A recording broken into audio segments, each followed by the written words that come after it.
The coldest blast and cast ever. Never in all my born days have I ever been so cold. The trip wasn't my first time to the Bighorn, but it was my first glorious blast and cast. A hunting and fishing trip that combined fishing for big browns and shooting pheasant, duck, and geese, stocking up for winter. It is usually held the week before Thanksgiving, and has become an annual tradition. That first cold November trip north will always be the one I will remember as if it were yesterday. It taught me the true meaning of Thanksgiving, and the rewards of giving thankfully. With the old Jeep filled to the roof with dogs, decoys, guns, rods, vests, waders, and a mountain of cold weather gear, Mad Mark Milley, Barrett D. Baker, Bobber himself, and yours truly headed north on I-25 out of Denver, across the barren moonscape of Wyoming, towards the promised land of Montana. 60 miles into the journey, we drove headlong into a downswinging Arctic front, and it started snowing. There was little to be seen, just glimpses of the highway and a black tunnel, dotted with hypnotic snowflakes. But we didn't care. We were Bighorn bound and loaded for bear. As we traveled, the conversation was constant and lively. We talked of the fishing holes soon to be visited, how the ducks would be flying in the storm, and where pheasant would most likely be roosting. In our eager, competitive banter, we made the traditional wager of $1 for the person who caught the first fish, the largest, and the most, with the same applying to the ducks, geese, and pheasant.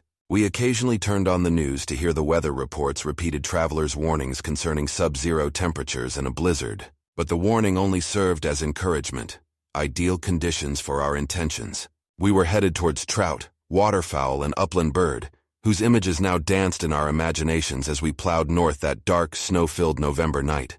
Hours later, we pulled into Brad Downey's historic pipe farm in Fort Smith, and as soon as the ignition was turned off, the windows turned ashen gray with frost, right before our very eyes. It was cold, and the short walk from the car to the house was a shocking jolt. The wind chill must have been 50 below zero, and the air burned our lungs, causing us to gasp. Huddled together, both dogs and men scrambled the few short steps to the mobile home, pushing and shoving to get inside. Groans and curses could be heard as we fought each other to close the door. We stood there shaking, feeling the sting of warmth on our frozen limbs. Brad Downing was there waiting and asked, "Is it cold enough for you boys?" He then laughed at our shaking forms, but the aroma of hot food and burning pine in the wood stove soon calmed our shakes. As it was already near dawn, there would be no sleep. We ate breakfast and began to bundle ourselves in every layer we could find. When I went out to warm up the old Jeep, it was even colder than the night before. I spit and heard the crack as it hit the snow. The car started reluctantly, but in just a few minutes we were all in and ready to go. Down to the river we drove, and just as the sky began to lighten, we marched into a magical winter wonderland.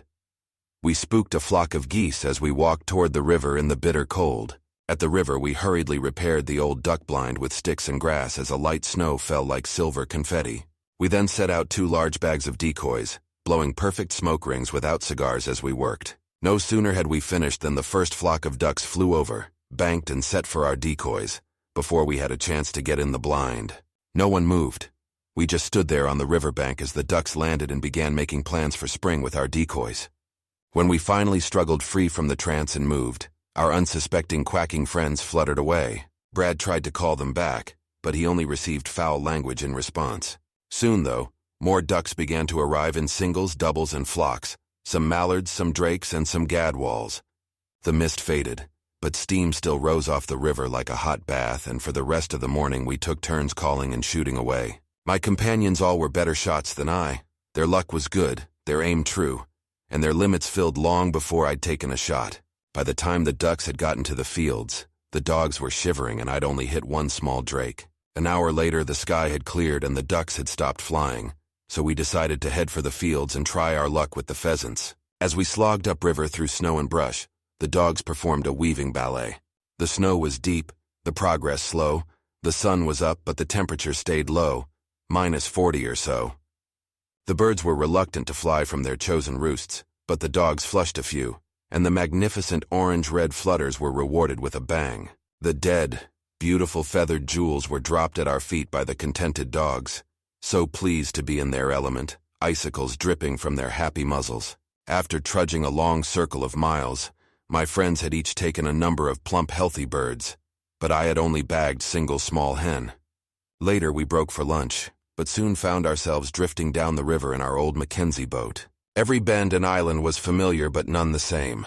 The meat hole, the coral, and the three-car hole all looked different in their winter splendor, and long cantilevered slabs of silver, blue, and gray-green ice lay where the river met the shore. Stillness and quiet ruled the bitter cold, and the boat drifted soundlessly through the mist, our breath adding to the haze like diesel fumes from an old freighter.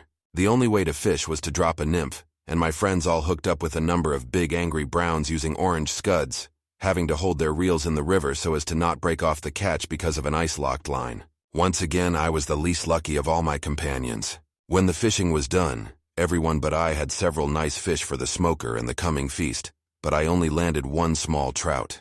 Around 4 in the afternoon, the sun was low on the horizon. Chilled and tired, we slowly drifted downriver. We saw flocks of geese flying high overhead in the pink-purple light of the coming twilight. When we got to the big island, we decided to stop for a rest, to warm ourselves by a fire and have a drink. I gathered wood and dry leaves, cleared a patch of snow, made a circle of rocks, and in moments there was a roaring blaze dancing next to our boat. Then we dragged over a large fallen tree to serve as a bench and passed around a bottle. Warmth crept into our toes, the frost fell from our unshaven faces, and we rubbed our hands together inches from the flames.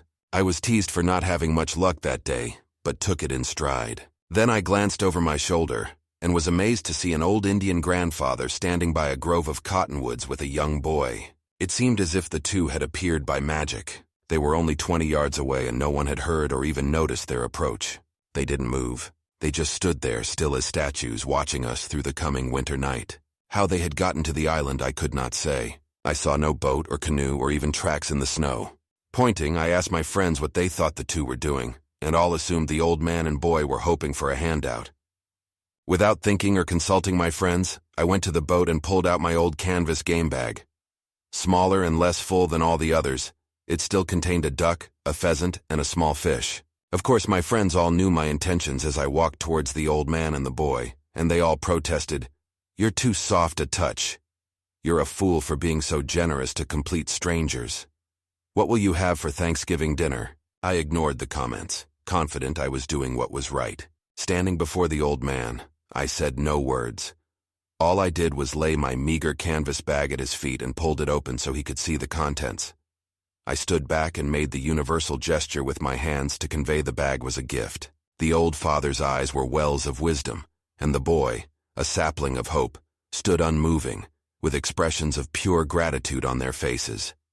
Then both the man and boy smiled, nodded, and gave a slight bow, before picking up the bag and silently walking away. When I got back to the blazing fire, my companions chided me for giving away my meager catch. They teased and said that I should have given them my gun and rod too, along with the keys to my car. But I just smiled. I knew I'd done what was needed, and the simple act of kindness left me with a strange sense of fulfillment. Back at the cabin that night, we cracked off frozen waders, socks, and gloves, and laughed at our own insanity for going out on such a frigid day. We rubbed and warmed red fingers while Millie showed off his near-blue toes. We pulled on warm, dry sweaters, tied flies, rescued burnt gloves, and then ate a hearty dinner. We were all in bed early that night, fast asleep moments after our heads hit the pillow. I had vivid, complex dreams of talking fish, dancing bears, flying like an eagle, songs from Indian maidens, and mystical enchantments cast on young hunters by shaman. But with so much going on in my dreams, I still felt content, not weary. The next day we started again before dawn, and the temperature was much the frigid same. But it was a vastly different day for me. During the morning duck hunt, again the birds were flying in numbers, but only I was able to aim true. My luck was uncanny. Every time I raised my old Browning, a bird would drop. The rest of my friends fired away, and not one hit a single mark. We then moved to the fields for pheasant, and again it seemed the birds flew only for me. I was the sole person to be visited by the working dogs bearing gifts for the entire time. Later on the river I landed fish after large fish, with my partners standing right next to me, never having a strike. In the evening, I jested at their poor luck and took aim on a lead goose way above the normal range of my gun. And to everyone's amazement, including my own, hit a huge Christmas goose. Even better, the bird dropped not 3 feet from where I stood. It was then I knew my luck was not normal. My 3 friends were much more better outdoorsmen than myself. For them to have empty bags, without a bird or a fish between them, was out of the ordinary, to say the least. And the next day's hunt was much the same. They tried all the harder, yet I had all the luck, all the birds and all the fish, and they had none. My friends were beside themselves with envy, and shocked at my change of fortune.